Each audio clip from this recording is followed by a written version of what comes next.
Let's check in with Turning Point's White House correspondent Monica Paige at the White House. Monica, a lot of things going on this week. Specifically, the big conversation. This is like the 30,000-foot view.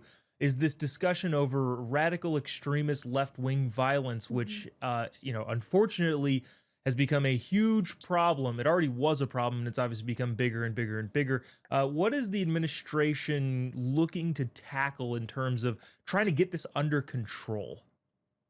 Yeah, well, we heard the president himself in the Oval Office this afternoon answering a reporter's question, asking just that. What is to blame for this rise in left-wing violence? And the president blamed rhetoric on the left, specifically when you hear, specific people like Jasmine Crockett and others in her kind of ball playing field over there that kind of say the same things over and over.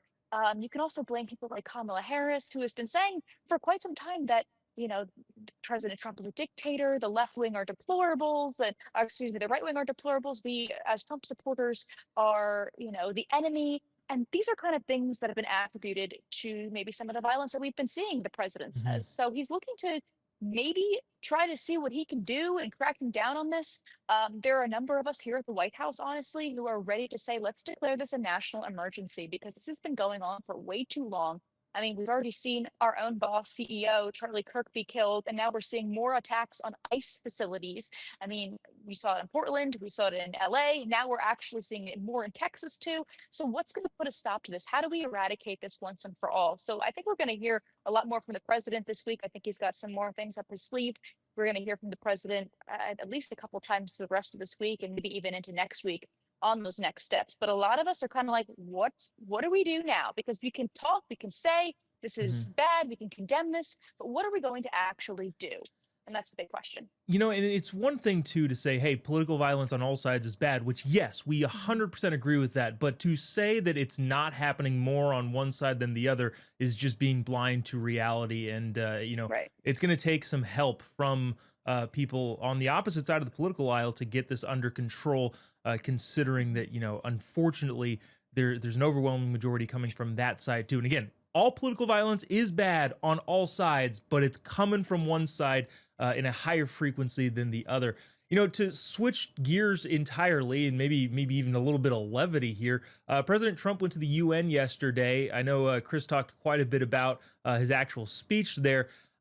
Escalator Gate, Monica, is there going to be any sort of repercussions, any sort of consequences from Escalator Gate? What, genuinely speaking, what are people on the ground there saying? Do they think it's a ploy to embarrass Trump? And what is the president saying?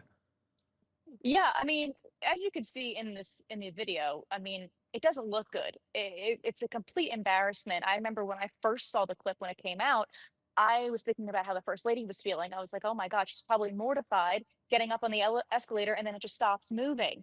But the White House is doubling down on the actions to investigate what exactly happened because the Times posted over the weekend that a couple of globalist UN members over there were joking about, oh, how funny would it be if we actually stopped the escalator from moving while they're on it?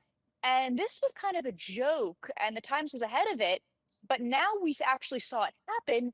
So one can only think this was planned. I mean, you not only had the escalator stop moving, but then you had the teleprompter go out. And then there were reports from the actual inside of the building where the president was speaking that the volume was a lot lower and maybe sounded a little bit more deformed than some of the other speakers. So there's a lot to unfold here. There's a lot to unpack here. And I think that the press secretary said that she's working with the Secret Service and she wants to look into it herself.